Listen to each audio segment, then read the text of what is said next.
Ladies and gentlemen, welcome back to the channel. The 9-month-old monster child is sleeping, so I'm going to be a little bit on the quiet side for this video. Hopefully you guys don't mind, and maybe a little monotone's a good little change up here for the channel. Now, nonetheless, here in this video, we're going to go over a price prediction for AMC stock by the end of this week. Not next week, not next month, not next year, by the end of this week.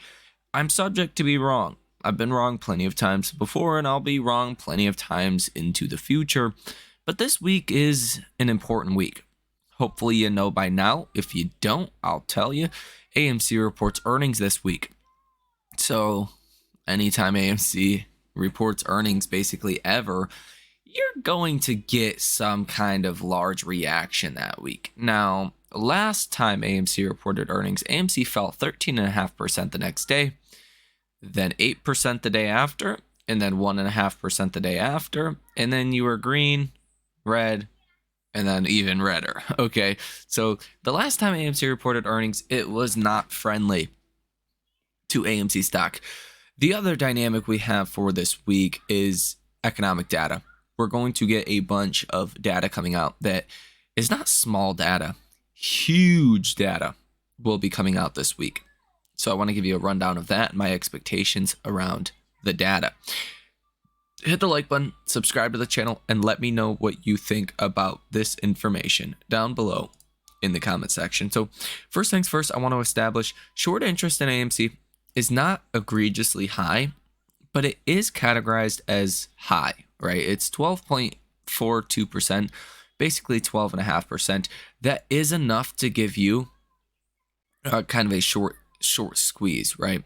Couple different things go into a short squeeze. Short's actually covering FOMO or hype or optimism around something that happens with a company that a lot of the time is fundamentally good, and that this time around could be, in my opinion, a commitment to not diluting shareholders for, let's say, like a 6-month period. That would put the short sellers in a bit of a problem because the markets right now, I mean, if you're invested in the S&P or the NASDAQ, you've been very happy with what's happened even so far to start 2024. But when there's so much FOMO out there in certain areas of our market, to say, hey, we're not going to sell stock on the markets for 6 months, that's basically saying AMC stock's probably not going lower for 6 months. It's probably going higher. If you're a short, do you really want your short position to work against you for an extended period of time like that? Probably not. So that could, prompt some short sellers to cover on their short positions. We will see what transpires in that regard. Now, with that being said, I do think that's a pretty wild bet to make. To make the bet that this time Adam Aron is going to give us a commitment to not diluting shareholders, it's probably not going to happen. We probably should have got that commitment last earnings, but we did not. Okay, so just know that's not consensus view on Wall Street, is that we're going to get a commitment to not diluting shareholders again. It's really not even a thought process, I think, by a lot of these shorts and by a lot of, even analysts that cover AMC. And I think that would cause price targets to get raised. I think we'll see a bunch of different things that would happen if that did actually transpire, number one. So there's that. Now, the other aspect of a potential short squeeze is potential gamma, right? If people feeling optimistic, something good happens, what have you, you tend to get options that, get bought on that, week or next week or couple of week out time period. Now, expiring this Friday, you have 72.74% open interest to the call side, and open interest on the put side about 27.26%. There is 3 times as many calls for this Friday than puts. Now, last week we had a big week of option expiration. About 7,600 calls expired in the money. 75,000 calls expired out the money. In the money puts at 12,000. Out the money puts at about 20,000. So Do we see a lot of these calls roll over to this week? I think so. I also think since AMC reports earnings on Wednesday, you could start to see a lot of option activity for this week. 100,000 plus calls wouldn't surprise me to see the call activity for this expiration this Friday, jump 100% or so. Really, I wouldn't be surprised if that did happen. Now, as far as your earnings calendar, what's going to be happening, who's going to be reporting earnings, here you have it. You have Li Auto Monday morning, Domino's, couple other names. Monday and after hours, Unity, Zoom, Workday, Him and Hers, iRobot, Car Gurus, and Heiko. Tuesday pre-market, Norwegian Cruise Line, AutoZone, Lowe's, Lending Tree, Shift4 Payments, Cracker Barrel, Macy's. Tuesday after hours, Devon Energy, First Solar, Cava, Exxon, Beyond Meat, Splunk, and Virgin Galactic. Wednesday pre-market, Baidu, Novavax, Advanced Auto Parts, TJX. Wednesday and after hours, you have Snowflake, Salesforce, AMC, C3AI, Paramount, Okta, IONQ, and Duolingo. Thursday pre-market, Celsius, Best Buy, Kronos Group, Polestar, AB and Bev, Bath and Body Works, Six Flags. Thursday after hours, Zscaler, SoundHound, Fisker, Dell, Autodesk. Friday pre-market, you have Plug Power, Fubo TV, and some other names. Now, AI could actually be quite a big theme for this week with Snowflake that reports earnings, Zscaler, Dell, Autodesk. These are names, C3AI, Okta. These are names that definitely are kind of grouped into the AI trade right now. Do I think these names will dramatically affect the trade? Yes and no. Snowflake, C3AI, if these two companies or Zscaler were to report maybe bad earnings, that would definitely put a hit on this whole AI trade that we have right now.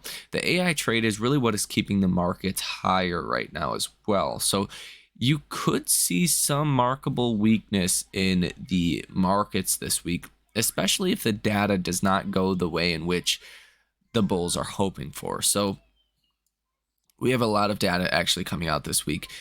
Monday, so tomorrow morning, you're not going to have much. You're going to have Dallas Fed Manufacturing Index. Expected at -8. Last month it was -27.4, so we definitely want to see where that is. Not expecting a huge move though. New home sales for January and new home sales month over month as well will be coming out. Again, not expecting a big move based on that. Tuesday, you will get durable goods orders. Now this one is shocking because last month you were 0%. Now, for January, you're expecting -4.8%. That's a big month-over-month decline when last month was 0, right? That's a wicked number, okay? Now, this will affect GDP estimates depending on how it comes out. So if it comes in really bad, that's going to affect your GDP estimates for the worse. If it comes in really good, well, that's going to affect, obviously, GDP estimates for the better, and that in turn will move the probability of the Fed actually changing their policy, right? Cutting rates sooner or waiting to cut for longer. Currently, right now, GDP for the current quarter that we are in is estimated per the Atlanta Fed GDP Now tracker at about 2.9%. So, if you do see that number come in bad, GDP estimates probably are going to fall. That's going to be the biggest data point that you have on Tuesday. You'll also get Fed Bar this week. You'll get S&P Case-Shiller home price month over month and year over year. Considering housing inflation, that can be important. Last month, you were -0.2%. You're expecting -0.1%. So another month of declines is expected there. And overall, that would be good. CB Consumer Confidence and Richmond Fed Manufacturing Index will also be coming out on Tuesday. On Wednesday, you're going to get GDP growth rate quarter over quarter, second estimate for Q4. The first estimate came in at +4.9%. This estimate we're going to get on Wednesday is expected to be 3.3%. So that would be quite a revision lower if that number is true.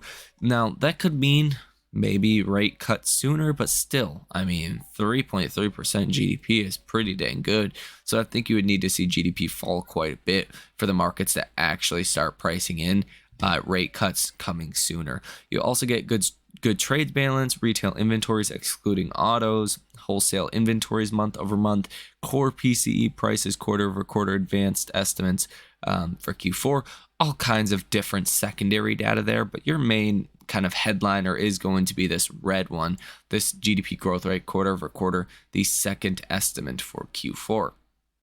Now, later on in the day on Wednesday, you're going to get Fed Bostic that speaks, Fed Collins, and Fed Williams that will be speaking in between about noon and 12:45 p.m. So within this hour period, 3 Fed speakers that are voting members will be speaking.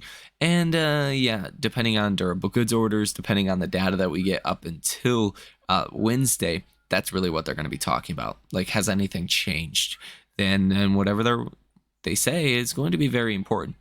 Now, on Thursday, you're going to get your biggest data for this week. That is core PCE price index month over month for January. You're expecting 0.4% for your core PCE month over month. Last month was 0.2%.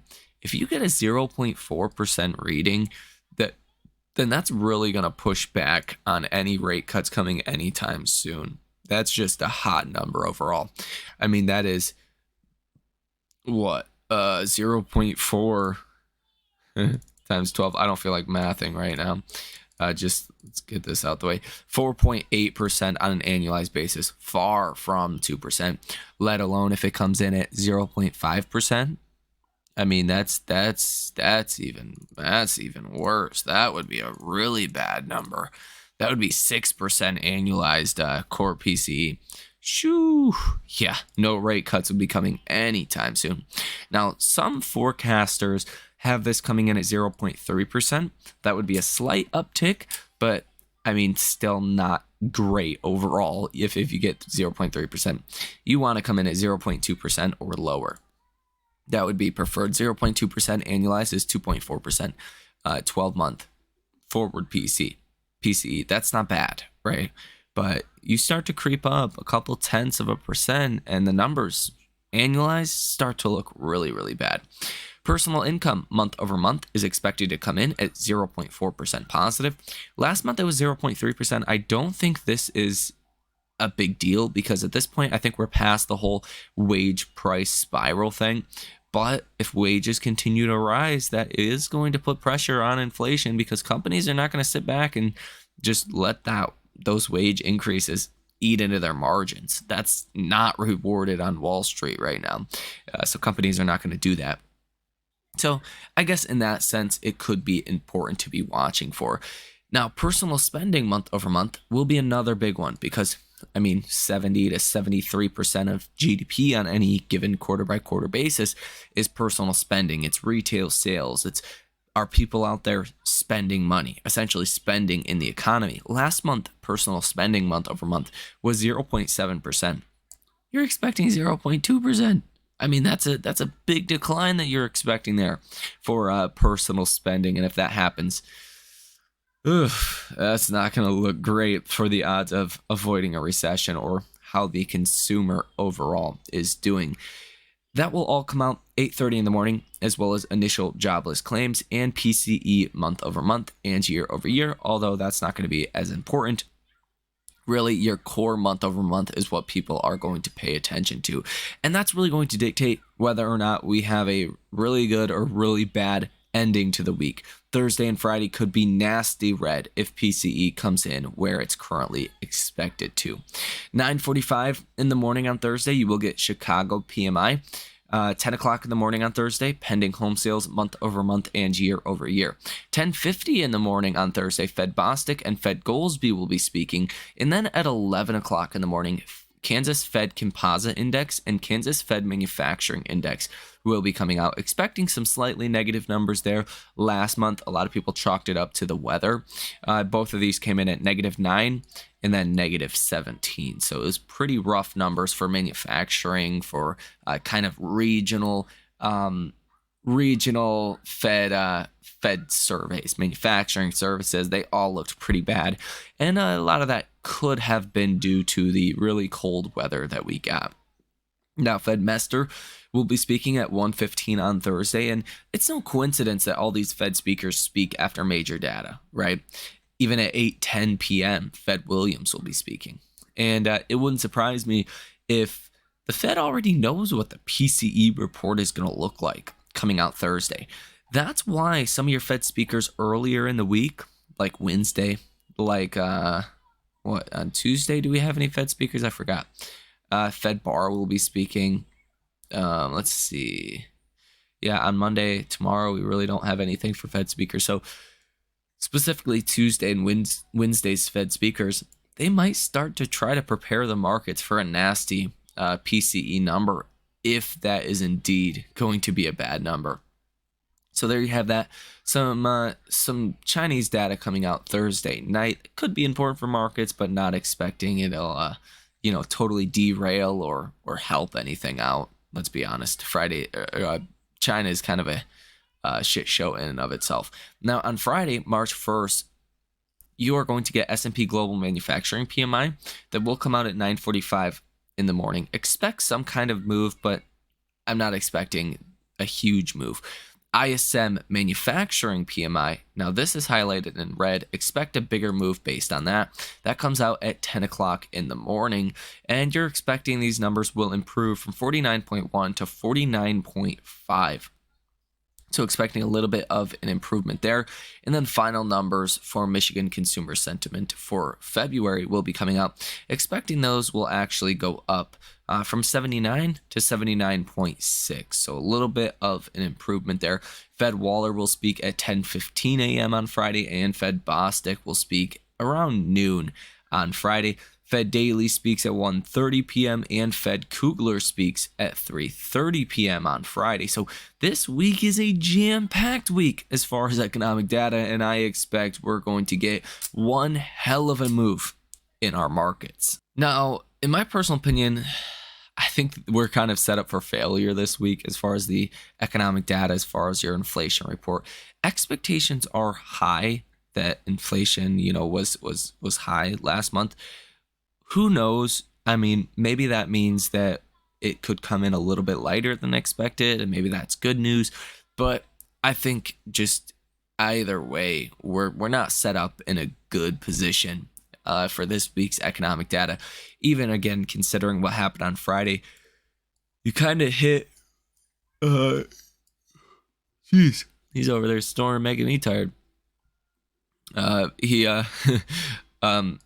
We did hit that all-time high in the morning on Friday, and then kind of sold off towards the end of the day. That also is not great. Nvidia is really the glue holding this market together. They tend to sell off the 4 to 8 weeks after earnings, so we'll see. There's other things that are going on as well that could negatively affect our markets. Now, biggest thing with AMC will be AMC earnings on Wednesday. Now, if AMC gives us a commitment to not diluting shareholders, I think AMC stock is easily going to rally 40 to 50% this week. A 50% rally could put AMC stock almost to $7 per share.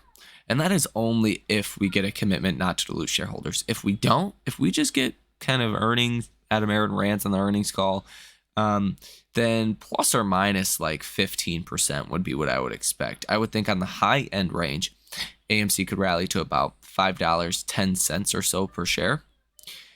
Now, if the economic data is bad and AMC falls after earnings because we don't get a commitment not to dilute shareholders, I think AMC stock could fall to $3.50 or so by the end of this week. That would be a 21% move lower.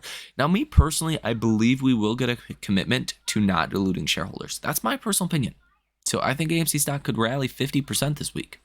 40, 50, 30%, some kind of large percentage move higher. Maybe I'm delusionally optimistic.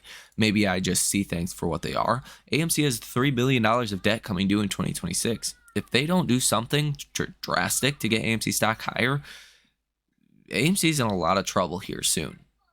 Now, and I mean, that's 2026 is creeping in there. So Yeah, I think Adam Aaron and AMC, they're forced to do this, right? Even consider last earnings. Last earnings, AMC was like $11 per share before earnings. Now you're $4 per share. You can't even raise capital at these prices. It makes no sense. You don't collect basically any money. It's just pointless.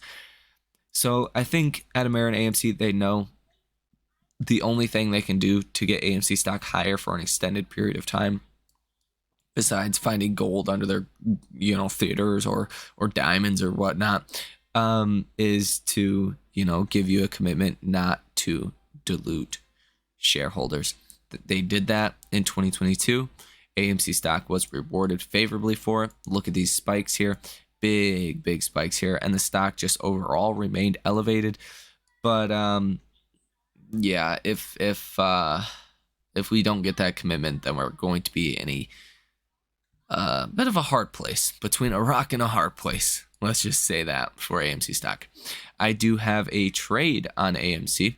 I do have 550 calls. I spent about $200 on them. I got a couple of weeks worth of time. Very cheap overall. Spent $20 a piece. That's just to say, hey, if I'm correct, if my wild speculation is correct, then AMC stock could rally quite a bit. But I only put $200 on it because, I mean, what are the odds I'm going to be correct on that? Probably pretty low overall. So let me know what you think about this information down below in the comments section. Are you bullish? Are you bearish? Again, I want to say this just outright as well. Again, so everyone knows, AMC stock is not going to go higher based on numbers, based on earnings. It's just not. Because, I mean, the problem really is the debt and the dilution, why AMC stock is where it is right now. So if we don't get anything to change either of those things, just good numbers, it's not going to be enough. Let me know what you think about this information down below in the comment section. Hit the like button as well as subscribe to the channel. You guys have a great rest of your day, and I will see you in the next one.